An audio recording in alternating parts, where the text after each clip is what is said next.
اعوذ باللہ من الشیطان الرجیم بسم اللہ الرحمن الرحیم سبحان اللہ وبحمدہ سبحان اللہ العظیم رب اشرح لی صدری ویسر لی امری واحلل عقدۃ من لسانی یفقہوا قولی واجعلنی وزیرا من اہلی اللہم فقہنا فی الدین رب زدنا علما آمین یا رب العالمین۔ السلام علیکم ورحمۃ اللہ وبرکاتہ۔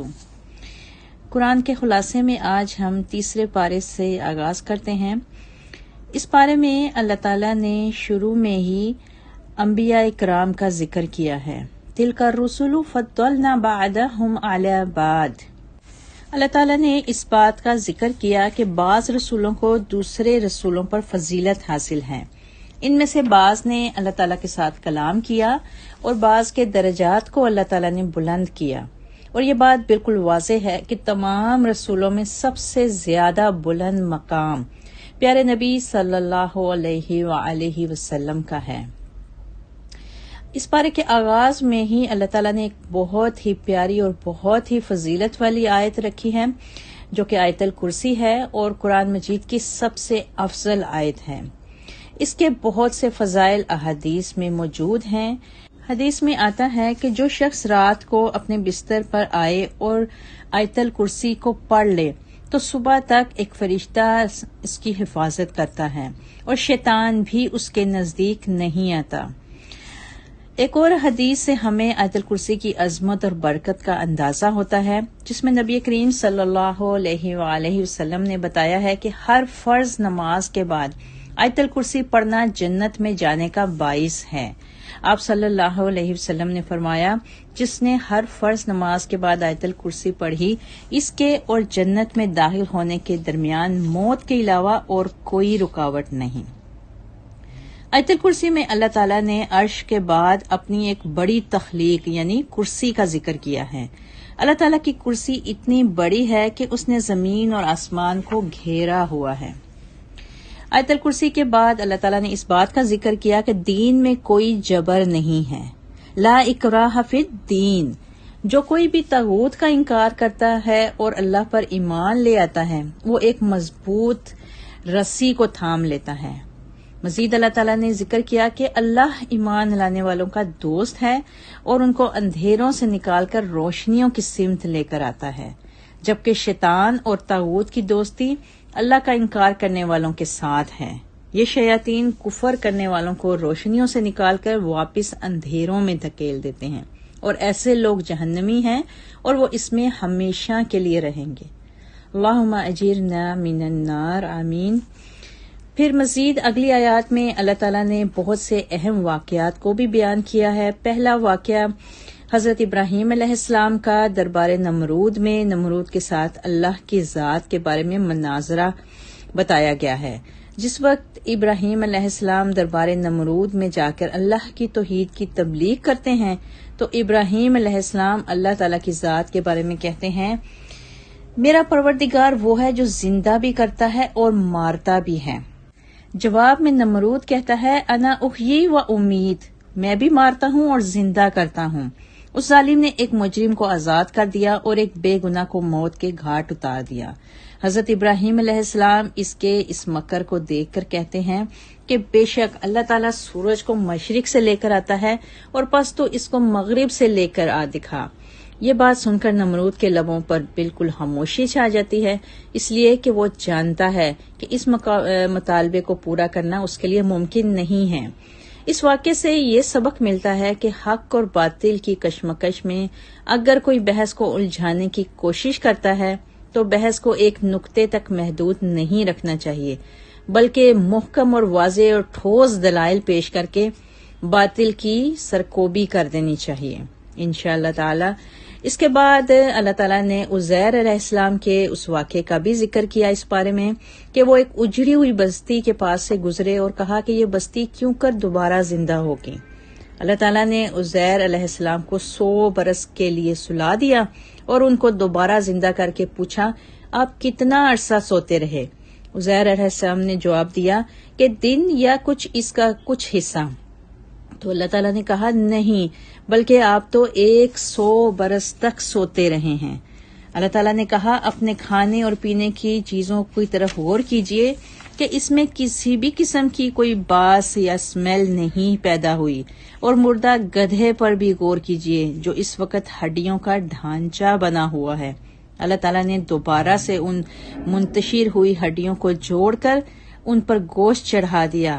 جب جناب عزیز عزیر علیہ السلام نے اس منظر کو دیکھا تو بے اختیار ہو کر کہا کہ میں نے جان لیا کہ اللہ تعالیٰ ہر چیز پر قادر ہے۔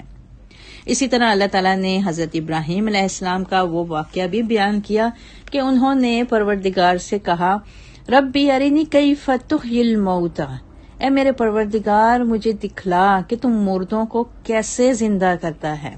تو اللہ تعالیٰ نے کہا کہ اے ابراہیم کیا آپ کو اس پر یقین نہیں؟ تو جناب ابراہیم علیہ السلام نے کہا کیوں نہیں، لیکن میں اپنے دل کے اطمینان کے لیے یہ بات کہہ رہا ہوں۔ اللہ تعالیٰ نے کہا کہ جاؤ 4 پرندوں کو پکڑو اور ان کو ٹکڑوں میں تقسیم کرو اور ان کو مختلف پہاڑوں پر رکھو، اور اس کے بعد ان کو آواز دو، وہی ٹکڑے دوبارہ سے تبدیل ہو کر پرندوں کی شکل میں تمہاری پکار پر اڑتے ہوئے آئیں گے۔ حضرت عزیر علیہ السلام اور حضرت ابراہیم علیہ السلام کا یہ واقعہ یہ بات ہمیں سمجھاتا ہے کہ اللہ تعالیٰ کے لیے کل قیامت کے دن مردوں کو زندہ کرنا بالکل بھی مشکل نہیں ہے، اور جب اللہ تعالیٰ انسانوں کو زندہ ہونے کا حکم دیں گے تو مردہ انسان بالکل صحیح حالت میں اٹھ کر کھڑے ہوں گے اور میدان حشر کی طرف جائیں گے۔ مزید اللہ تعالیٰ نے انفاق فی سبیل اللہ کی فضیلت کے بارے میں بتایا کہ اللہ تعالیٰ کے راستے میں خرچ کیے گئے مال کو اللہ تعالیٰ 700 گنا کر کے پلٹاتے ہیں، اور کئی لوگوں کو اس سے بھی زیادہ بدلہ ملتا ہے۔ اللہ تعالیٰ نے انفاق فی سبیل اللہ کے کچھ آداب بھی بتائے اور کہا کہ اللہ تعالیٰ کے راستے میں مال کو خرچ کرتے وقت کوئی دکھاوا اور احسان جتلانے سے پرہیز کیا جائے، اور مزید یہ بھی کہا کہ جو لوگ صبح شام خفیہ یا اعلانیہ طور پر اپنا مال اللہ کے راستے میں خرچ کرتے ہیں، ان کا اجر تو صرف اللہ ہی کے پاس ہے، اور اللہ ہی ان کو خوف اور غم سے آزاد فرما دے گا انشاءاللہ تعالی۔ اس کے بعد سود کی حرمت اور قرض کا لین دین کے متعلق آیتیں نازل ہوئیں۔ اللہ تعالیٰ نے سود کی بھی مذمت کی اور کہا کہ جو لوگ سود کھانے سے باز نہیں آتے ان کا اللہ اور اس کے رسول کے خلاف اعلان جنگ ہے۔ اس صورت میں آیت دین بھی ہے جو قرآن کی سب سے لمبی آیت ہے۔ اس میں اللہ نے حکم دیا ہے کہ کاروباری معاملات کو لکھ لینا چاہیے اور اس پر 2 گواہوں کو بھی موجود ہونا چاہیے، اور اگر وہ 2 گواہ مرد میسر نہ ہوں تو 1 مرد اور 2 عورتوں کو گواہ بنانا چاہیے۔ اس بارے میں سورہ بقرہ کی فضیلت اور اہم ترین آیات ہیں جو کہ آخری 2 آیات ہیں، اور سورہ بقرہ کی آخری 2 آیات کی عظمت اور برکت بھی بہت زیادہ بتائی جاتی ہے۔ نبی کریم صلی اللہ علیہ وسلم نے بتایا ہے کہ رات کو سونے سے پہلے سورہ بقرہ کی آخری 2 آیات پڑھنے والا ہر آفت سے محفوظ رہتا ہے، اور جس نے رات کو سونے سے پہلے سورہ بقرہ کی آخری 2 آیات پڑھ لی وہ اس کے لیے کافی ہو جاتی ہیں۔ اور بعض احادیث سے پتہ چلتا ہے کہ سورہ بقرہ کی آخری 2 آیات جادو کا اثر ختم کرنے کی زبردست تاثیر رکھتی ہیں، اور جس گھر میں مسلسل 3 رات سورہ بقرہ کی آخری 2 آیات پڑھی جائیں شیطان اس گھر کے قریب بھی نہیں پھٹک سکتا۔ حضرت نعمان بن بشیر رضی اللہ تعالیٰ عنہ سے روایت ہے کہ رسول اللہ صلی اللہ علیہ وسلم نے فرمایا اللہ تعالیٰ نے زمین و آسمان کی تخلیق سے 2000 سال پہلے ایک کتاب لکھی اور اس میں سے 2 آیات اتاری جن پر سورۃ بقرہ ختم ہوتی ہے۔ اگر یہ آیات مسلسل 3 تک پڑھی جائیں، 3 رات تک پڑھی جائیں تو شیطان اس گھر کے قریب بھی نہیں پھٹکے گا۔ سبحان اللہ۔ ایک اور حدیث میں آتا ہے کہ سورہ بقرہ کی آخری 2 آیات پڑھ کر اللہ تعالیٰ سے جو بھی حاجت طلب کی جائے وہ پوری ہوتی ہے۔ سورہ بقرہ کے اختتام کے بعد اگلی سورہ آل عمران شروع ہوتی ہے، اور سورہ آل عمران کی عظمت اور فضیلت کا اندازہ اسی بات سے ہو جاتا ہے کہ قیامت کے روز سورہ بقرہ اور سورہ آل عمران اپنے پڑھنے والوں کی بخشش کے لیے اللہ تعالیٰ سے جھگڑا کریں گی، جیسا کہ صحیح مسلم میں حضرت نواس بن سمعان کلابی رضی اللہ تعالی عنہ کہتے ہیں کہ میں نے نبی کریم صلی اللہ علیہ وسلم کو یہ فرماتے ہوئے سنا ہے کہ قیامت کے روز قرآن لایا جائے گا اور جو لوگ قرآن پر عمل کرتے ہیں وہ بھی لائے جائیں گے۔ سورہ بقرہ اور سورہ آل عمران ان کے آگے آگے ہوں گی۔ سورہ آل عمران کے شروع میں ہی اللہ تعالیٰ نے اس بات کا ذکر کیا ہے کہ اللہ تعالیٰ نے قرآن مجید کو حق کے ساتھ نازل فرمایا جو سابقہ کتابوں کی تصدیق کرتا ہے، اور اس سے قبل اس نے تورات اور انجیل کو نازل فرمایا تھا۔ اللہ تعالیٰ نے اس سورہ میں اپنی تخلیقی قوت کا بھی ذکر کیا کہ وہ رحم مادر میں انسانوں کو جس طرح چاہتا ہے صورت عطا فرماتا ہے، وہ بغیر رنگ روشنی اور کینوس کے دھڑکتے ہوئے دل والا انسان بنا دیتا ہے۔ اللہ تعالیٰ نے اس سورہ میں یہ بھی بتایا کہ قرآن مجید میں 2 طرح کی آیات ہیں، یعنی آیات کی اقسام بتائیں، ایک محکم اور دوسری متشابہ۔ فرمایا کہ محکم آیات کتاب کی اصل ہیں اور متشابہات کی تعویل کا علم صرف اللہ کے پاس ہے۔ جن لوگوں کے دلوں میں مرض ہوتا ہے، کوئی کجی ہوتی ہے، وہ متشابہات کی تعویل کے پیچھے پڑے رہتے ہیں، اور اہل ایمان کہتے ہیں کہ جو کچھ بھی ہمارے رب نے اتارا ہے ہمارا اس پر کامل ایمان ہے۔ اس سورہ میں اللہ تعالیٰ نے یہ بھی بتایا کہ اللہ کے نزدیک دین صرف اسلام ہے، اس لیے جو آخرت کی فلاح و بہبود کا خواہش مند ہے اس کو اسلام کا راستہ اختیار کرنا ہوگا۔ اللہ تعالیٰ نے بتایا کہ بادشاہتوں کا مالک صرف اور صرف اللہ کی ذات ہے، وہ جس کو چاہتا ہے اور جب چاہتا ہے بادشاہت عطا کرتا ہے، اور جس سے جب چاہتا ہے بادشاہت کو چھین لیتا ہے۔ پھر اللہ تعالیٰ نے اطاعت رسول کی اہمیت بتائی کہ اللہ تعالیٰ نے رسول اللہ صلی اللہ علیہ وسلم کی اطاعت کا ذکر کرتے ہوئے کہا کہ اگر تم کو اللہ سے محبت ہے تو میری پیروی کرو، اللہ تم کو اپنا محبوب بنا لے گا اور تمہیں تمہارے گناہ بخش دے گا، اور اللہ بے حد بخشنے والا نہایت مہربان ہے۔ کہہ دیں اللہ اور رسول کا حکم مانو، پھر اگر وہ منہ پھیر لیں تو بے شک اللہ کافروں سے محبت نہیں کرتا، یعنی جو نبی کی اطاعت سے منہ پھیرے گا اللہ اس سے اپنی محبت کھینچ لے گا۔ اس کے بعد اگلی آیات میں اللہ تعالیٰ نے حضرت مریم علیہ السلام کی والدہ کا ذکر کیا۔ اللہ تعالیٰ نے یہ بھی بتایا کہ اللہ نے آدم، نوح، آل ابراہیم اور آل عمران کو دنیا میں فضیلت عطا فرمائی تھی۔ سورہ آل عمران میں اللہ تعالیٰ نے جناب عمران علیہ السلام کی اہلیہ کی منت کا ذکر کیا ہے کہ جب وہ حاملہ ہوئیں تو انہوں نے منت مانی کہ وہ اپنے پیدا ہونے والے بچے کو اللہ کے لیے وقف کر دیں گی، لیکن آپ کے یہاں بچے کی بجائے بچی کی ولادت ہوئی۔ حضرت عمران علیہ السلام کی اہلیہ نے اپنی منت کو بچی ہونے کے باوجود پورا کیا اور آپ کا نام مریم رکھ کر آپ کو جناب زکریا علیہ السلام کی کفالت میں دے دیا۔ اللہ تعالیٰ نے جناب مریم علیہ السلام کو اپنی بارگاہ میں قبول فرما لیا، اور آپ کے بچپن سے لے کر جوانی تک کے تمام ایام اللہ کی بندگی میں صرف ہوتے رہے، یہاں تک کہ بارگاہ الہی سے آپ کے لیے یہ کرامت بھی ظاہر ہوئی کہ آپ کے پاس بے موسم کے پھل موجود ہوتے تھے۔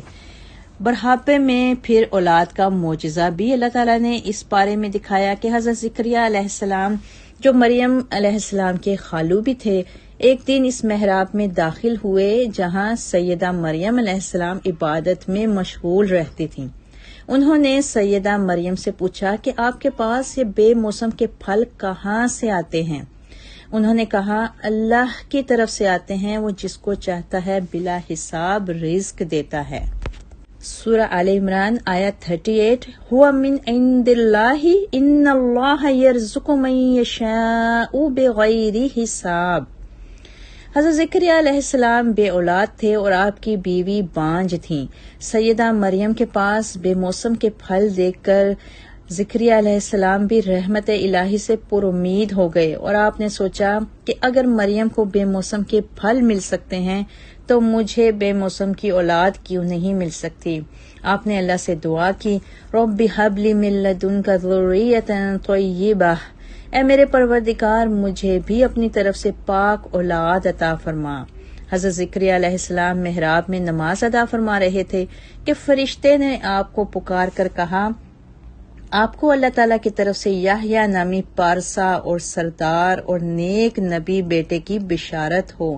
اس کے بعد اللہ تعالیٰ نے اس بات کا ذکر کیا کہ فرشتوں نے پکار کر سیدہ مریم کو کہا کہ اللہ نے آپ کو بلند مرتبہ عطا کیا ہے اور آپ کو پاکیزگی اور طہارت عطا فرمائی ہے اور آپ کو جہانوں کی عورتوں سے بلند فرما دیا ہے۔ اے مریم، آپ اپنے رب کی بندگی اختیار کریں اور باقاعدگی اور باجماعت رکوع اور سجدہ کیا کریں۔ اس کے بعد اللہ تعالیٰ نے جناب مریم علیہ السلام کی سیدنا عیسیٰ علیہ السلام کی معجزاتی ولادت کا ذکر کیا۔ سیدہ مریم کا دل اس بات کو قبول نہیں کر رہا تھا، لیکن اللہ تعالیٰ نے ان کو بن شوہر کے ایک بیٹا عطا کیا جو اللہ کے حکم سے کوڑی اور برس کے مریضوں پر ہاتھ پھیرتے تو وہ شفا یاب ہو جاتے۔ حضرت عیسیٰ علیہ السلام بنی اسرائیل کے لوگوں کو اللہ کے حکم سے گھر میں کھائے جانے اور باقی رہ جانے والے کھانے کی بھی خبر دیتے تھے۔ حضرت عیسیٰ علیہ السلام کی معجزاتی پیدائش کی وجہ سے عیسائی مغالطے کا شکار ہو گئے اور ان کو اللہ کا بیٹا قرار دینے لگے۔ اس پر اللہ تعالیٰ نے فرمایا کہ بے شک عیسیٰ علیہ السلام کی مثال اللہ کے نزدیک آدم جیسی ہے، جن کو اللہ نے بن باپ اور بن ماں کے مٹی سے پیدا کیا اور کہا کہ ہو جا تو وہ ہو گئے۔ پھر آگے مزید آیات میں عیسائیوں کے مباہلے کے چیلنج کا ذکر ہے۔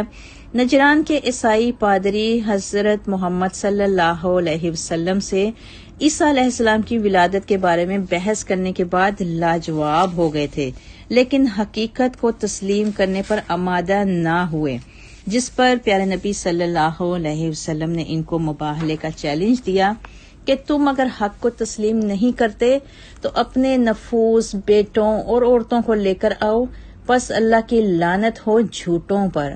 رسول اللہ صلی اللہ علیہ وسلم جب حضرت علی، حضرت فاطمہ، حضرت حسن اور حضرت حسین رضی اللہ تعالی عنہم کے ساتھ میدان مباہلہ میں نکلے تو نجران کے پادریوں نے مباہلے کا چیلنج قبول کرنے سے انکار کر دیا۔ آگے آیات میں پھر اللہ تعالیٰ نے حضرت عیسیٰ علیہ السلام کے دنیا سے چلے جانے اور دوبارہ ان کے نزول ہونے کا ذکر فرمایا اور کہا کہ کفار حضرت عیسیٰ علیہ السلام کی جان کے در پہ تھے۔ اللہ نے حضرت عیسیٰ علیہ السلام کو بشارت دی کہ میں آپ کو زندہ اٹھا لوں گا اور کفار آپ کا بال بھی بیکا نہیں کر سکیں گے۔ اللہ تعالیٰ نے بعد ازاں اپنے وعدے کو پورا فرمایا اور حضرت عیسیٰ علیہ السلام کو زندہ آسمانوں کی طرف اٹھا لیا، اور اب جناب عیسیٰ علیہ السلام قیامت سے قبل دمشق کی جامع مسجد کے مشرقی مینار پر اتریں گے اور دجال کے فتنے کا خاتمہ کریں گے انشاءاللہ تعالی۔ اس کے بعد اللہ تعالیٰ نے یہ بھی بتایا کہ عیسائی اور یہودی حضرت ابراہیم علیہ السلام کے بارے میں غلط کہتے تھے کہ وہ یہودی اور عیسائی تھے، جبکہ اللہ تعالیٰ نے تورات اور انجیل کو ان کے بعد نازل فرمایا تھا۔ کیا پہلے آنے والا بعد میں آنے والی کتابوں کا پیروکار ہو سکتا ہے؟ اللہ نے کہا وہ تو یک طرفہ مسلمان تھے۔ پھر اس کے بعد اگلی آیات میں میثاق انبیاء علیہ السلام کا ذکر کیا گیا۔ اللہ تعالیٰ نے عالم ارواح میں رسول اللہ صلی اللہ علیہ وسلم کے مقام کا بھی ذکر کیا ہے کہ عالم ارواح میں اللہ نے انبیاء کی روحوں سے اس بات کا عہد لیا تھا کہ اگر ان کی زندگی میں رسول اللہ صلی اللہ علیہ وسلم آ جائیں تو پھر ان پر ایمان لانا اور ان کی حمایت کرنا گروہ انبیاء پر لازم ہوگا۔ رسول اللہ صلی اللہ علیہ وسلم امام الانبیاء ہے اور یہ مسلمانوں کے لیے باعث شرف ہے کہ ان کو رسول اللہ صلی اللہ علیہ وسلم جیسا رسول حاصل ہوا، لہٰذا ہم سب کو اس نعمت اور احسان پر اللہ کا شکر ادا کرنا چاہیے۔ اور پارہ کے آخر میں اللہ تعالیٰ نے اس بات کا بھی ذکر کیا کہ کفر پر مرنے والے اگر زمین کی مقدار کے برابر بھی سونا لے آئیں تو اللہ تعالیٰ اس سونے کے بدلے میں انہیں معاف نہیں کرے گا اور ان کے لیے دردناک عذاب ہوگا۔ اللہ تعالیٰ سے دعا ہے کہ اللہ تعالیٰ ہمیں قرآن کو سمجھنے، پڑھنے اور اس پر عمل کرنے کی توفیق عطا فرمائے۔ اللہم ارحمنی بالقرآن العظیم واجعلہ لی اماما ونورا وہدی ورحمہ، آمین یا رب العالمین۔ وآخر دعانا ان الحمد للہ رب العالمین۔ سبحان ربک رب العزت عما یصفون والسلام علی المرسلین والحمد للہ رب العالمین وما علینا الا البلاغ۔